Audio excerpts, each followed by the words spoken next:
Those lucky enough to have a car drove. Others walked to the transit center in northern Iraq. An estimated 500,000 people displaced, many of them fleeing to areas controlled by the Kurdistan regional government. United Nations agencies are surging staff, releasing funds and drawing on all available stocks to assist people affected by the fighting. These people didn't have any place else to go, and they're depending upon the international community and the generosity of the people of this community for their survival. The challenge is that we do not have the necessary resources to provide the assistance that is required for a sustained period of time. The UN has appealed for $300 million to meet the most critical humanitarian needs. The situation is grave. However, it cannot be resolved only through military means. It can be resolved, however, through the political process. Mr. Mladenov did say the advancement of the militants in the north and east must be dealt with by force. The part of the crisis that has been caused by the advances of ISIL must be addressed militarily.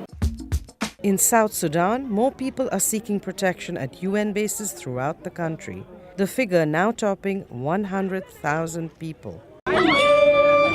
Actor Forrest Whitaker met with some of the displaced families this week. He is a UNESCO Special Envoy for Peace and Reconciliation. UNESCO head Irina Bokova and Leila Zerougi, the UN Special Representative for Children in Armed Conflict, were part of the trip.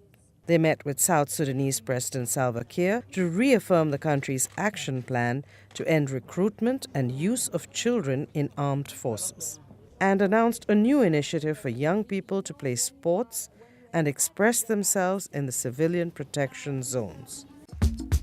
Environmental crime is possibly worth more than $200 billion each year. Such crimes include everything from selling elephant ivory to illegal logging. The money is used to finance criminal, militia, and terrorist groups, mostly in sub-Saharan Africa. The people who engage in trafficking humans or in trading drugs are essentially able to use the same networks, the same techniques, and the same contacts, and the same payments, corruption-related payments, that also allow an illegal trade in many of the issues that we are addressing in this report. The report was compiled by the United Nations and Interpol and released at the first ever meeting of the UN Environment Assembly. That's a new UN body modeled on the UN General Assembly, but focusing on environmental issues. Preparations are underway for a United Nations conference on the challenges and opportunities of partnering with small island developing states. The conference will be held on the Pacific island of Samoa in early September. This week, representatives of the countries attending met in New York to discuss what will be the outcome of the conference. Climate change and its impact on small developing islands is one of the main topics. Their resilience, their success also has significance for other parts of the world. And recognizing the invaluable contributions seafarers make to international trade and the world economy. We rely on seafarers for 90% of our household goods.